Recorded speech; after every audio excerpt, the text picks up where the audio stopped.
Isipin mong nakatayo ka sa isang malamig at madilim na silid. Pinagpapawisan ka ng malapot, Nakakakaba agad sobra. Kasi kaharap mo ang isang mataas na upuan. Tapos may isang judge na nakatingin ng diretso sa mga mata mo. Hinihintay mo na lang bumagsak yung martilyo para basahin yung hatol na pwedeng sumira sa buong buhay mo. Yung tipong wala ka ng kawala. Exactly. Ganyan kasi ang naiisip ng karamihan sa atin kapag naririnig ang salitang araw ng paghuhukom o Judgment Day. Pero paano kung sabihin ko sa iyo na para sa isang partikular na grupo ng tao, ang araw na ito ay hindi isang araw ng kilabot? Kundi isang award ceremony. Sing pag-aaral natin ngayon, pag-uusapan natin yung tinatawag na Future Judgment of Believers Works. At sinasabi ko sa iyo, napakalayo nito sa madilim na korte na kinatatakutan mo. Oo nga parang baliktad na baliktad. Kailangan talaga nating linawin yan. Dahil kapag sinabi nating paghuhukom, lalo na sa kultura natin, automatic na ang pumapasok sa isip ay parusa, pagkondena. At matinding takot. Totoo yan. Sa ating lipunan kasi, ang paghuhukom ay laging nakakabit sa pagbabayad sa isang malaking pagkakamali, di ba?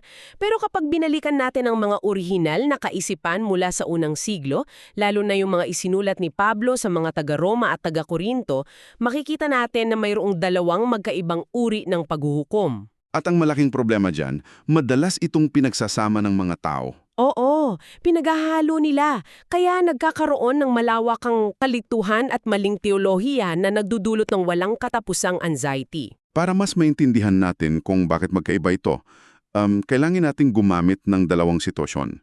I-drawing natin sa isip natin. Sige. Paano ba natin maikukumpara? Yung unang senaryo ay yung nabanggit ko kanina, yung pagharap sa isang criminal court. Sa sitwasyong iyon, binary ang resulta, di ba? Guilty or not guilty? Tama. Nakulong ka o nakalaya ka. Walang in-between. Ang bigat ng emosyon dyan ay puro hiya at pagsisisi. Iniisip mo yung pamilyang binigo mo at yung matinding takot kung sa impyerno ba ang bagsak mo kapag napatunayan kang may sala. Eksakto, at yan ang kinatatakutan ng marami. Wala kang nararamdaman doon kundi purong desperasyon. Wala talagang pag-asa dun. Pero kung titingnan natin ang konsepto ng paghuhukom sa mga mananampalataya, kailangan nating alisin ang sarili natin sa loob ng korte. Ilipat natin ang esena sa isang opisina. Oo, opisina ng boss. Oo. Isipin mo na pumasok ka sa opisina ng boss mo para sa isang annual job review. Okay, ibang-ibang vibe nito. Sobra. Kumpleto ka sa kape, nakaupo ka ng maayos, at hawak ng boss mo ang performance evaluation mo para sa buong taon. Ang layunin ng meeting na ito ay hindi para tanggalin ka sa trabaho. Kundi para pag-usapan kung magkano ang magiging year-end bonus mo. Exactly. O kung anong promotion ang ibibigay sa'yo dahil sa mga nagawa mo. Ang laking ginhawa nun. I mean, ibang-iba yung kaba mo sa opisina ng boss kumpara sa kaba mo sa harap ng judge. Oo. Kasi sa boss, kabado ka lang dahil iniisip mo, sapat kaya yung effort na binigay ko? Mapapansin kaya niya yung mga overtimes ko na walang bayad. Ganon yung naiisip mo, di ba? Pero ang mahalagang punto doon, empleyado ka pa rin. Tama, secure yung posisyon mo. Hindi nakasalalay yung status mo bilang manggagawa, at ito yung sinasabi sa Roma chapter 8 verse 1 na paborito kong basahin. Sabi doon, wala nang hatol na nagkukondena sa mga nakipag-isa na kay Kristo Jesus. Walang condemnation. Wala na. Ibig sabihin, ang issue ng kasalanan ay isinara na.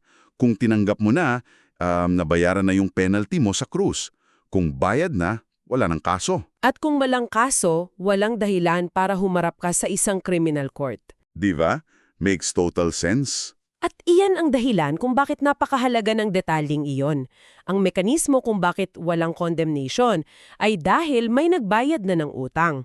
Sa paningin ng hustisya, hindi mo pwedeng parusahan ng 2 beses ang iisang kasalanan. Parang double jeopardy sa batas natin ngayon. Oo, parang ganun nga. Kung pinatawanan ng parusa doon sa krus, hindi na pwedeng singilin ulit sa mananampalataya ang parehong utang. Kaya ang natitira na lang nahaharapin ay yung job review.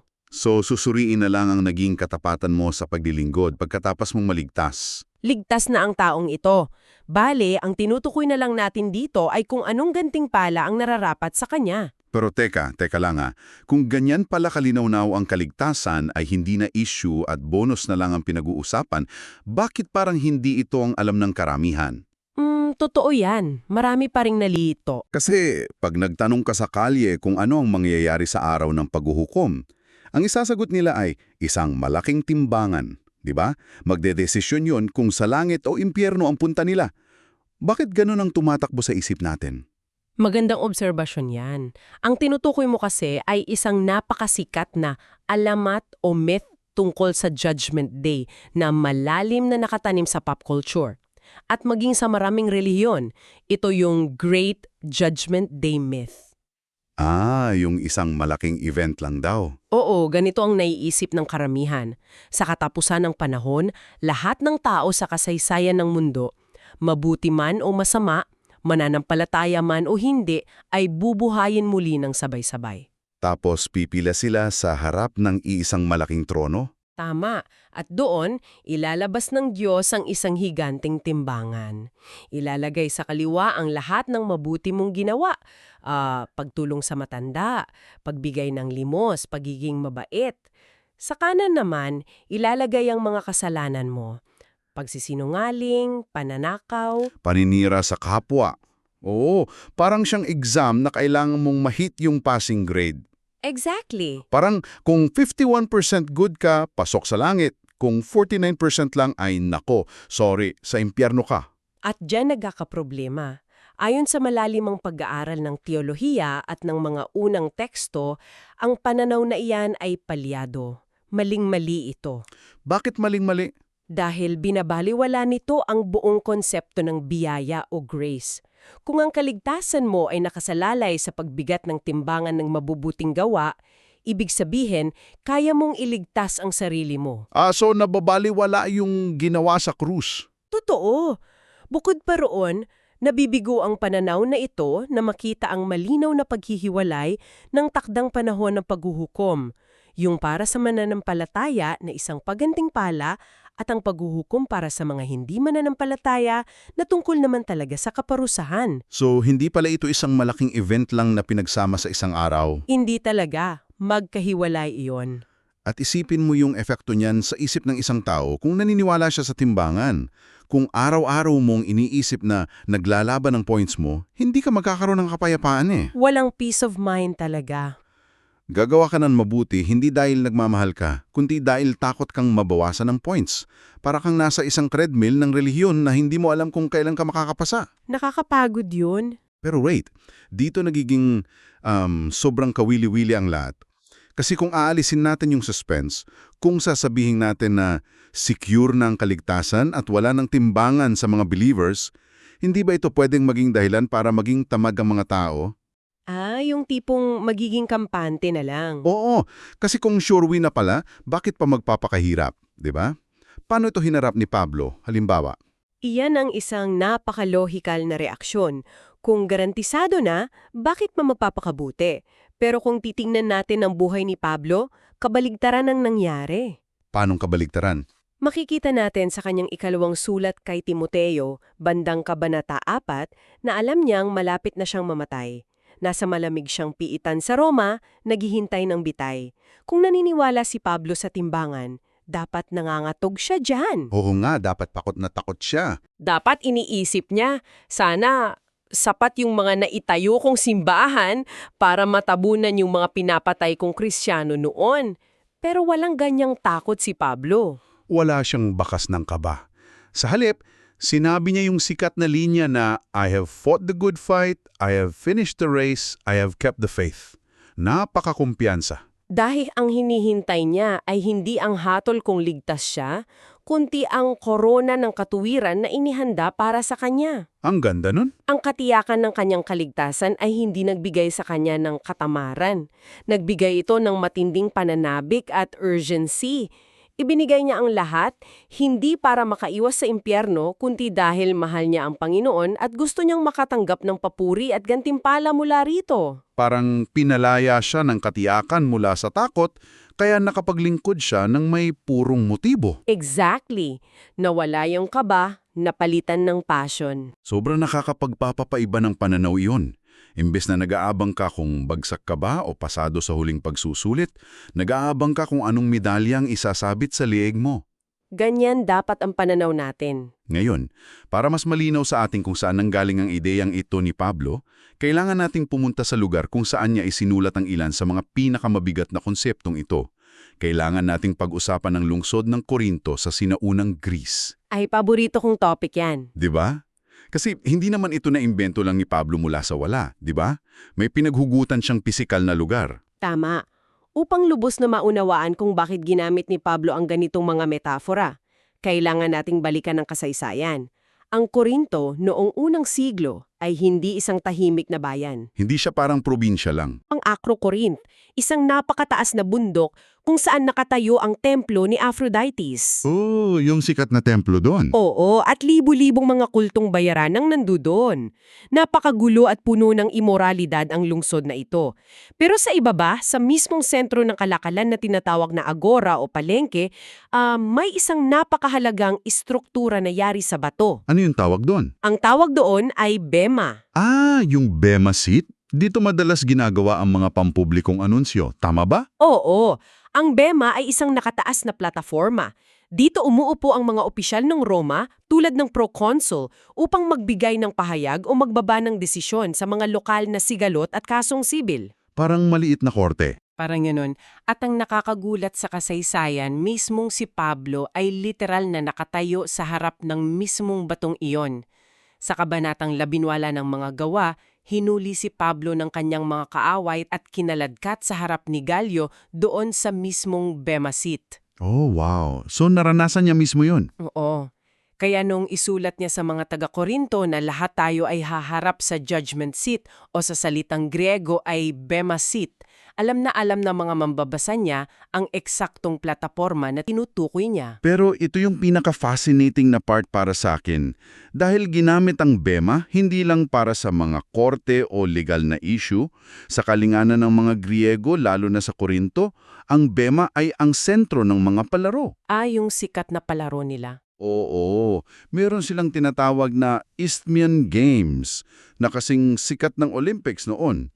Nagtitipon ng mga atleta mula sa iba't ibang panig ng imperyo para magtakbuhan at makipagbuno.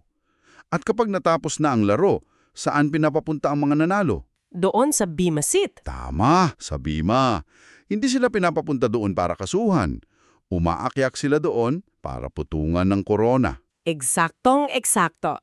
Sa konteksto ng mga palarong ito, ang bima ay ang plataporma ng paggantimpala. Ang opisyal ng laro ay nakuupo roon at isa-isang tinatawag ang mga kampyon upang bigyan sila ng korona na yari sa dahon ng pino o celery. Dahon ng pino o celery, parang ang bilis namang malanta nun. Oo, isa siyang korona na natutuyo at nasisira pagkaraan ng ilang araw. Pero ang karangalan nito, napakalaki. Kaya nung ginamit ni Pablo ang metapora ng karera at ng bima, itinanim niya sa isip ng mga mananampalataya ang mga salitang pagtitiis, pagpupursige at disiplina. Parang isang atleta na hindi sumusuko sa pagtakbo. Tama! Dahil alam niyang may naghihintay sa kanyang korona na hindi kailanman masisira. Wait, okay. Gets ko kung saan papunta ito at ang ganda ng Olympics analogy. Pero teka lang, medyo nakakakaba din yan kung iisipin ko ng malalim. Bakit naman? Kasi sa Olympics o kahit sa mga Isthmian Games na yan, iisa lang ang pwedeng manalo ng gintong medalya sa isang event, di ba? Oo nga naman. Kung ako ay tumatakbo at kasabay ko ang isang tulad ni Mother Teresa o isang martir na ibinigay ang laat para sa pananampalataya, malamang talong-talo na ako. Kung kompetisyon ito para sa isang reward, paano naman ako manalo? Nasisira ba yung analohiya doon? Napakagandang punto niyan. At dyan nga, may hangganan ang analohiya ng sports. Dahil hindi tulad sa palaro kung saan kailangan mong talunin ng ibang tao para makakuha ka ng unang pwesto. Sa Bema Seat. Sa Bema Seat, hindi ka nakikipagkumpetensya sa kapwa mo mananampalataya. Hindi to contest kung sino ang may pinakamaraming nagawa sa buong simbahan. Ah, okay. That's a relief. Ang paghuhukom na ito ay tungkol sa stewardship o pamamahala. Susukatin ka base sa kung ano ang ipinagkatiwala sa iyo. Base sa sarili mong calling, kumbaga. Oo, kung binigyan ka ng Diyos ng kakayahan na maging isang guro, naging tapat ka ba sa pagtuturo? Kung binigyan ka ng talento sa pag-aalaga ng mga may sakit, ginamit mo ba ito? Wala kang kalaban kundi ang sarili mong potensyal at katapatan. Ang ganda nun. Ibig sabihin, bawat isa ay may pagkakataong makatanggap ng pinakamataas na gantimpala kung naging tapat sila sa misyon nila. Totoo yan. Wow, nakakahinga ako ng maluwag doon. Ibig sabihin, pwede tayong manalo lahat ng sabay-sabay, walang hatakan pababa, wala kang kailangan talunin. Walang lamangan dito. Pero kung tayong lahat ay pwedeng manalo at tumanggap ng gantimpala, nagdadala ito sa atin sa pinaka-critical na tanong. Ano ba talaga ang pamantayan ng Diyos sa pagsusuri? Magandang tanong yan. Kasi kung hindi base sa kung sino ang pinakasikat o may pinakamaraming natulungan, paano nagbibigay ng grade ang Diyos? Ano bang nakasulat sa performance review natin? Kung titingnan natin ang sinabi sa 2 Corinthians chapter 5 at Romans chapter 14, napakalinaw ng pamantayan. Ang layunin ng lahat ng ginagawa natin ay dapat para pasayahin ng Diyos. Sinasabi roon na bawat isa sa atin ay individual na tatayo sa harap ng Bema seat para magbigay sulit sa mga ginawa natin habang nasa katawan, maging ito man ay mabuti o masama. Oo, mabuti o masama? Ngayon, kailangan nating himayin yung salitang masama. Sa orihinal na wikang Griego, ang ginamit na salita diyan ay hindi palaging nangangahulugang kasamaan tulad ng pagpatay o pagnanakaw. Hindi siya yung tipong criminal bad. Hindi. Ang salitang ginamit ay payolos na ang mas eksaktong ibig sabihin ay walang kwenta, walang saysay o worthless. So hindi lang ito yung bad versus good na naiisip natin sa timbangan. Ito yung usapan ng may halaga versus basura pagdating sa eternity. Exactly. May eternal value ba o wala? Pero paano natin malalaman kung ang ginawa natin ay mabuti o walang kwenta? Kasi minsan may ginagawa tayong mukhang mabuti sa labas pero iba pala yung resulta. Dito pumapasok ang konsepto ng spiritual integrity. Kapag pumasok ka sa Bema seat, hindi lang titingnan ng Diyos yung listahan ng mga attendant mong charity event o kung magkano ang idinonate mo sa simbahan. So, anong titingnan niya? Ang titingnan niya ay yung sikretong motibo mo, yung mga unseen motives. Bakit mo ginawa ang ginawa mo? Sa 1 Corinthians, inihalin tulad ito ni Pablo sa apoy na susubok sa kalidad ng ating mga gawa. Apoy, pampira, mainit-init na usapan nito Oo, kung ang ginawa mo ay ginto, pilak at mamahaling bato, ibig sabihin, ginawa mo para sa kaluwalhatian ng Diyos at may purong puso, mananatili ito at makakatanggap ka ng gantimpala. Pero paano kung hindi purong puso? Kung ang gawa mo ay kahoy, damo at dayami, kahit gaano pa karami yan, kung ginawa mo lang para purihin ka ng tao o para bumango ang pangalan mo, masusunog ito, matutupok ito at magiging faulos o walang kwenta. Hala, masusunog lang pala yung effort mo. Maliligtas ka pa rin, oo, pero para kang taong tumakas sa nasusunog na bahay na walang dalang anuman. Wala kang gantimpala. Nakakakilabot yan. Sa totoo lang, hindi yung kilabot ng impyerno kundi yung kilabot na baka masayang lang yung buong buhay ko. At pag tiningnan natin yan sa lente ng kultura natin ngayon, man, this completely destroys today's culture of performative goodness. Totoong-totoo yan, lalo na sa social media. Nasa panahon tayo ngayon kung saan lahat nakadokumento, di ba? Magbibigay ka ng pera sa pulubi, kailangan may nakatutok na ring light at camera para mai-upload sa TikTok o Instagram, para umani ng libu-libong likes. Kailangan may audience lagi. Oo, ang mga tao ngayon gumagawa ng kabutihan para masabing mabuting tao sila ng mga kaibigan nila. Nakikipag-debate sila online para magmukhang matalino o banal. Pero sa likod ng keyboard, puno naman ng yabang ang puso nila. At iyan nga ang trahedya ng performative goodness. Pagdating sa Bema seat, lahat ng mga gawang iyon na pinalakpakan ng libo-libong tao sa internet, kapag dumaan iyon sa apoy ng pagsusuri ng Diyos, Kasi ang tunay na motibo ay pansariling atensyon, di ba? tama, at papuri ng tao, kaya masusunog lang iyon at magiging abo. Bayad na sila sa pamamagitan ng likes and views, kumbaga. Wala na silang aasahang eternal na gantimpala doon. Grabe, ang lungkot nun isipin. Pero sa kabilang banda, napakaganda ng pangako nito sa mga taong tahimik na naglilingkod.